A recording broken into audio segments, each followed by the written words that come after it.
애청자 여러분 안녕하십니까? 따뜻한 만남과 진솔한 이야기가 있는 K10의 초대석, 오늘은 578번째 시간입니다. 오늘은 시카고에서 우리 동네 교회를 개척하시고 활발히 사역하고 계시는 김영훈 목사님을 초대석에 모셨습니다. 목사님께 바쁘신데 초대석에 나와주셔서 감사합니다. 네, 감사합니다. 네. 이렇게 귀한 시간 내주셨는데 네. 우선 청취자들과 서로 인사 나누시면 좋을 것 같고 또 목사님 자기소개도 잠깐 부탁드리겠습니다. 네. 예, 안녕하세요. 시청자 여러분. 이렇게 시카고 기독교 방송을 통해서 만나 뵙게 되어서 정말 반갑습니다. 저는 우리 동네 교회 담임 목사 김영훈입니다. 저는 제 아내와 또 딸 셋, 아들 둘, 그렇게 5 아이와 함께 샴버그에 살고 있습니다. 그리고 6월부터 우리 동네 교회라는 이름으로 이제 교회를 시작해서 예배를 드리고 있습니다. 초대해 주셔서 감사합니다. 네. 자, 목사님 이렇게 인사말을 들으면서 목사님의 따뜻한 성품이 느껴지게 되는데요.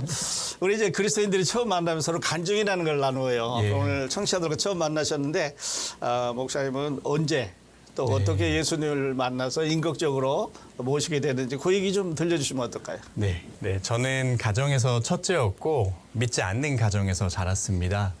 어릴 적에 개신교에 대해서 그렇게 열린 마음을 갖고 있지는 않았습니다. 하지만 막연하게 이 세상을 주관하는 절대적인 신이 있을 것 같다라는 생각은 있었던 것 같습니다. 그런데 고2 때였습니다. 고등학교 2학년 때 그때 당시 친구들에게 인기도 많았고 공부도 열심히 했고 학교에서 학생회장도 할 만큼 활동적인 학생이었습니다. 그런데 여전히 제 마음속에 제가 부모님께 좋은 아들인 것 같지 않다는 생각이 많이 들었고요. 그리고 친구들에게 있어서도 제가 굉장히 질투도 많고 이기적이라는 생각이 들었습니다. 근데 아무리 노력을 해도 제가 착하게 될 수 없다는 생각이 들었습니다. 네. 그때 주변에 있던 기독교인 친구들의 대화가 제 귀에 쏙 들어왔습니다. 자기들끼리 이야기를 하는데 예. 하나님을 아버지라고 부르는 거를 우연히 듣게 되었습니다. 예. 그때 그렇게 친근하게 하나님을 아버지라고 부르는 소리가 저한테는 너무 신기했고 그때부터 친한 친구의 교회를 다니기 시작했습니다. 교회 가니까 너무 좋았습니다. 네. 근데 문제가 또 있었습니다. 이제 교회 모임도 열심히 갔고 수련회도 가고 또 대학교 가서는 IBF라는 또 이제 선교 단체에도 들어갔었습니다. 그런데 여전히 저는 죄인이라는 생각이 들었고 무엇보다 지옥에 갈까봐 두려웠습니다. 예. 그러다가 대학교 1학년 겨울방학에 선배와 진지한 대화를 나누다가 이제 저의 선행이 아니라 오직 예수 그리스도의 십자가만이 구원의 유일한 근거라는 진리를 그때서야 믿게 되었습니다.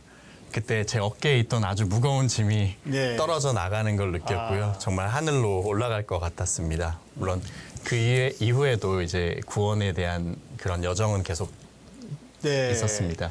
자, 그렇다면 예. 지금 이제 목사님은 제가 알기로는 이제 그 공학도였어요. 네. 그런데 어떻게 해서 이제 목회자로 변신해 갔는지 그 얘기도 좀 궁금한 것 같은데 좀 들으시겠어요? 네. 그 얘기도 굉장히 은혜롭습니다. 네. 이제 전 처음에는 목회자가 될 생각은 없었습니다. 이제 대학에서 전자공학을 전공했고요. 네.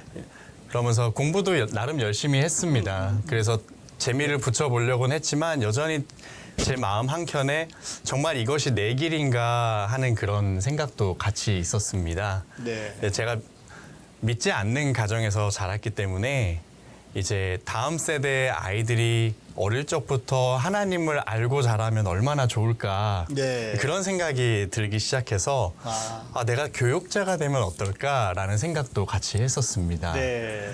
그렇게 해서 제 진로를 찾아가는 여정은 시작이 되었고요. 네.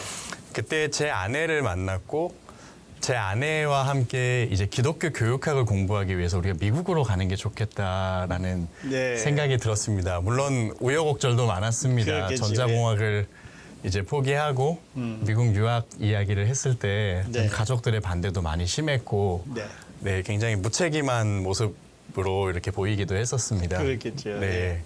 근데 이제 석사 과정으로 이제 미국에 와서 기독교 학교에 대해서 공부를 했습니다. 근데 그 공부를 또 마칠 때쯤에 또 한 번 소명에 대해서 점검을 하는 시간을 가지게 되었는데요. 네. 그때 마음에 감춰두었던 소명을 다시 꺼내보는 그런 시간이었던 것 같습니다. 네. 그때 하나님께서 에스라서 7장 10절 말씀을 주셔서 이제 에스라가 여호와의 율법을 연구하고 준행하여 율례와 규례를 이스라엘에게 가르치기로 결심하였더라. 이 말씀이 네. 제 마음에 너무 와닿으면서 네. 하나님께서 나에게 말씀을 가르치는 소명을 주시는 것이 아닌가 그때부터 집중해서 기도하기 시작했고 네. 그래서 사람들에게 십자가의 복음을 전하고 교회를 건강하게 세우는 일이 제가 할 일이 아닌가라는 생각이 들었고 그래서 그때 신학교에 입학하게 되었습니다. 네. 그럼 그 신학교 입학을 미국에서 하시게 됐나요? 네, 맞습니다. 그래요. 그래서 이제 목회자가 되기 위해서 변신을 하셨는데 혹시 그 과정에서 우리 사모님이 어떤 역할을 하셨나요? 네, 제가 신학을 하게 되기까지 제 아내가 정말 결정적인 역할을 했습니다. 네. 사실 처음에 결혼을 했을 때 그때 당시엔 제가 전자공학도였고 여전히 네. 예, 그때 또 제가 그 공군 장교였습니다. 당시에 그때 아내가 나는 당신이랑 사모가 되기 위해서 결혼을 하는 게 아니다. 네. 라고 딱 선언을 이렇게 했어요? 예, 못 박아서 그때 예. 얘기를 해서 예. 뭐 걱정하지 말라고 예. 그때 당시엔 그랬는데 제가 옆에서 계속 고민을 하고 기도하는 모습을 보면서 저는 아내한테 말도 못 꺼내고 있었는데 네. 혼자서만 이제 기도하면서 끙끙 앓고 있을 때 아내가 오히려 저에게 와서 하나님이 당신을 목회로 부르는 것 같다고 네. 이렇게 오히려 얘기를 해줘서 네. 제가 이게 하나님의 응답하심이구나 라고 생각을 해서 또 마음에 이렇게 확신을 가졌습니다. 확신을 갖고 이제 네. 목회 길로 좀 들으셨는데 네. 그렇다면 이제 그 목사님이 고민하고 계실 때 사모님께서는 이미 크리스찬으로 하나님께 봉사하고 계셨나요? 네, 그때 당시에 제 아내도 크리스찬이었습니다. 예, 네. 그래서 이제 둘 다 기독교 교육에 대해서 관심이 많았고 네. 사실 그래서 미국에 같이 오게 같이 되었습니다. 오셨어요. 네, 미안하지만 아내는 아이들을 키운다고 공부를 하진 못했고 그때 네. 당시에 네. 저만 공부를 했었는데 네. 대신 아내는 집에서 아이들을 홈스쿨링을 하고 있었습니다. 네. 예. 그래서 이제 목사님 그 과정을 다 마치셨어요. 예. 그리고 그 후에 이제 시카고로 또 이렇게 오시게 됐나요? 어떻게 되셨어요? 네, 맞습니다. 대학원을 졸업할 즈음에 이제 한국으로 가서 목회를 해야 될까, 미국에 남아야 될까 고민하면서 기도할 때에 네. 하나님의 인도하심으로 시카고에 있는 한 교회에 네. 또 이제 처음에는 유초등부 네. 전도사로 네. 그렇게 오게 되었습니다. 아. 네. 그래요. 자, 그러면 이제 목사님의 그 삶을 전체적으로 하나님께 드리는 이제 소명자가 되셨는데요. 네. 그 소명 이야기를 들으면 그 삶 전체를 이제 하나님 앞에 드리기로 약속하신 것 같은데 그리고 나서 이제 시카고에 오셔서 그 유초등부 전도사를 하시고 이제 우리 동네 교회를 개척하게 됐어요. 네. 그 얘기도 좀 들어주시면 좋을 것 같아요. 네. 개척을 하게 된 계기는 크게 두 가지로 나눠볼 수 있을 것 같습니다. 첫 번째는 저에게 주신 소명에 대한 것이고 두 번째는 시카고의 상황에 대한 거였습니다. 네. 첫 번째는 시카고 와서 제가 유초등부 전도사로 시작을 해서 이제 8년 동안 부교육자로 섬기면서 많은 다양한 사역을 했었습니다. 예. 근데 시간이 지나면서 오히려 저도 모르게 제 안에 열정이 식어가는 것을 느꼈습니다. 그래서 많은 것을 희생하고 열심히 사역을 하긴 했지만 오히려 목회를 그만하는 게 좋지 않을까라는 생각까지도 들 정도가 되었습니다. 네. 그럴 때쯤 이제 교회 밖에서 예수님을 믿지 않는 한 분을 만나게 되었습니다. 네. 하나님의 인도하심이라고 생각하는데요. 그분과 여러 차례 만나다가 그분에게 복음을 전할 기회가 있었고 네. 그분이 예수님을 믿는 모습을 보면서 너무너무 기뻤고 예, 제 안에 뭔가 불꽃이 다시 올라오는 네. 그런 느낌을 받았습니다. 예, 그때 생각이 든 게 하나님께서 저를 이곳 시카고에 복음 전도자로 부르셨다는 생각이 들었습니다. 네. 그래서 전도하기 가장 효과적인 사역은 바로 교회 개척이라는 생각이 들었습니다. 네. 그리고 두 번째로는 이제 처음 제가 시카고 왔을 때 많은 어른들께서 하시는 말씀이 시카고는 이제 이민자가 줄고 옵니다. 있고 네. 한국어 목회는 더더욱 힘들어질 것이다라는 그런 우울한 이야기를 많이 하셨습니다. 네. 예, 물론 제가 걱정돼서 하는 얘기라고 저는 생각합니다. 네. 근데 한동안 저도 정말 그런 줄 알았는데 가만히 생각을 해보니까 또 하나님께서 주신 마음은 지금 우리가 교회를 바라보는 시각이 너무 많이 왜곡되어 있는 것이 아닌가라는 네. 생각이 들었습니다.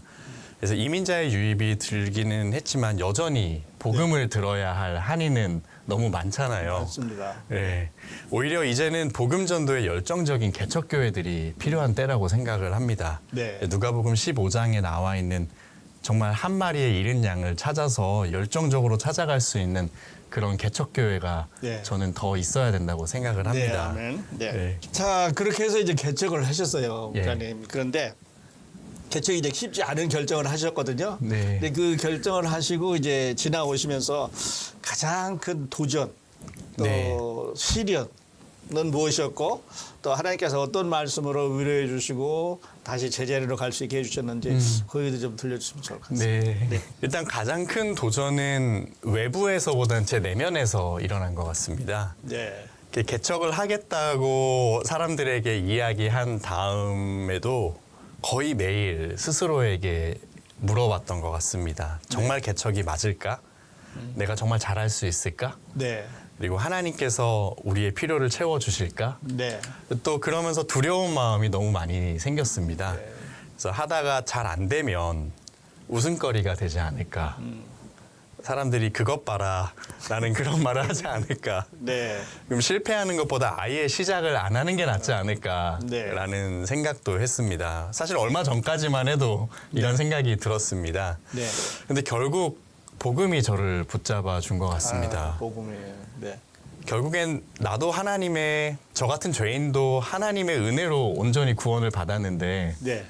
그럼 사역이라고 왜 내 능력으로 하려고 했는가라는 생각이 들면서 네. 내가 능력이 있어서 개척을 하는 게 아니지. 네. 그리스도 안에서 하나님께서 능력도 주시고 필요한 것이 있다면 하나님께서 채워주실 것이지 네. 라는 그런 마음을 가지고 네. 한 주 한 주를 새롭게 살아가는 것 같습니다. 네. 다시 기쁨을 찾으셨어요. 네. 네, 그렇습니다. 사역은 내가 하려고 그러고 실패하는 거죠. 하나님께서 네. 하시는 일을 내가 도와드리고 하나님의 사역으로의 도구로 쓰는 것이 맞는 정의인 것 같아요. 네. 네, 다들 이제 시카고가 어렵고 뭐 목회자의 무덤이고 그런데 사실은 시야를 잠깐 돌려서 보면 아주 많은 영혼들이 아직도 그 목말라 하고 예. 있고 또 지옥의 위협 앞에서 울부짖는 소리를 들을 수 있어요. 네. 이제 목사님 이제 하나님께서 그런 음성을 들려주신 것 같은데 아까 이제 목사님이 여기까지 오시기까지 사모님 얘기를 잠깐 하셨어요. 예. 그리고 자녀들도 있고 이제 그러셨는데 그 목사님의 사역 가운데 가족들은 어떤 의미를 가지고 있는지 조금 사모님과 함께 좀 소개를 해주시면 좋겠습니다. 네. 저는 가족이 다 개척교회 사역자라고 생각합니다. 저는 저희 가족이 없었으면 개척을 할 수 없었을 거라고 생각을 합니다. 네. 먼저 제 아내 이정희 사모는 저에게 둘도 없는 동역자이자 친구입니다. 네. 그래서 기회가 생길 때마다 저희는 계속해서 비전을 이야기를 하면서 비전을 점검하고 네. 우리가 정말 그 비전대로 가고 있는 것인지 한 번씩 다시 이야기를 나누고 네. 그리고 또 힘들 때 또 낭망할 때 서로에게 힘과 위로가 되어줍니다. 네. 그리고 아내가 교회에서 하는 일도 굉장히 많습니다. 그렇습니다. 이제 예. 예배 때 피아노 반주도 피아노 반주. 하고 있고 네. 또 이제 아주 세세한 살림살이를 또 다 살피고 있습니다. 네. 그리고 제 설교에 대해서 네. 이제 평신도의 눈으로 예. 또 그렇게 좋았던 점과 개선할 점을 이야기해주기도 합니다. 네. 이제 굉장히 지혜롭게 잘 얘기를 제가 기분 나쁘지 않게 네. 또 잘 해줘서 제가 설교를 많이 다듬는데 도움이 굉장히 많이 되고 있고요. 그리고 제 아내가 일상에서도 이제 지금 학교 선생님으로 있는데요. 네. 또 이제 다른 엄마들을 만나면서 도움이 필요한 그런 분들에게 친구가 되어주는 또 네. 훌륭한 전도자가 네. 되어주기도 합니다. 네. 그리고 또 저희 5 아이들을 빼놓을 수가 없는데요. 그 아이들도 진짜 든든한 조력자들입니다. 네. 주일 아침에 그리고 주일 오후에 아이들이 의자 정리, 또 비품 정리, 그리고 이제 청소하는 것까지 다 나누어서 네. 맡아서 해줍니다. 네. 그리고 저희 막내 5살짜리 막내도 이제 헌금위원과 환영 인사를 담당하고 있고요. 네. 또 금요기도에서는 아이들이 늘 교회를 위해서 기도하고 있습니다. 네. 그리고 실제 아이들이야말로 제 설교를 정말 잘 이렇게 날카롭게 다듬어주는 네. 대상인데요. 네. 예, 아이들이 어떻게 반응하는지를 보면서 네. 또 아이들이 말씀을 잘 이해했고 삶에 적용하는 것을 보면서 제가 격려도 받고 네. 이 연령대엔 말씀을 이렇게 전하는 것이 좋겠다라는 그런 지혜도 얻습니다. 네. 그러니까 아이들과 사모님이 다 동역자셔요. 맞습니다. 네. 근데 이제 우리 목회자들이 그 교회 나가서 설교하고 집에 돌아오면 다른 네. 아버지로 변신한다든지 이렇게 될 수가 있거든요. 네. 근데 가족들에게는 24시간 노출이 되어 있기 때문에 네, 맞습니다. 그 설교가 우리 삶에 적용이 되지 않으면 금방 지적을 받습니다. 네, 맞습니다. 네, 그런 경우도 있으셨나요, 또 진짜? 그런 경우가 너무 많습니다. 사실. 예. 저도 많이 노력은 하지만 네. 아내에게도 사실 완벽한 남편도 아니고 아이들에게도 완벽한 아빠가 되어주지 못해서 네. 늘 미안한 마음도 있고 네. 또 뭐 저로서도 왜 이렇게 잘 안 따라오지라고 서운한 마음을 가질 때도 있고요. 네. 그러면서 하지만 이제 중요한 것은 물론 제가 부끄러워서 말씀을 전하지 못할 것 같다는 느낌이 들 때도 있습니다. 말씀을 준비하다가도. 네. 근데 결국엔 복음이 맞습니다. 우리 관계를 회복시키는 것 같습니다. 아멘. 제가 아이들 앞에서 얼마나 부족한 아빠인지 솔직하게 또 드러내기도 하고 예. 또 아이들이 부족한 부분에 있어서도 제가 하나님의 은혜로 또 그것을 품고 기다려주고 참아줄 수 있는 예. 또 그런 마음을 가지면서 네. 저희가 이렇게 회복되어 가는 것 같습니다. 네, 그래요. 아이들이 하나님의 은혜 안에서 잘 자라면 목사님의 큰 동역자들로 많은 일을 맡을 수 있을 것 같아요. 네. 네, 네. 잘 이제 함께 이렇게 동역하실 수 있기를 바랍니다. 자, 목사님의 개척 스토리를 듣고 나니까 그 도전과 기쁨이 함께하는 여정인 것을 알 수가 있었습니다.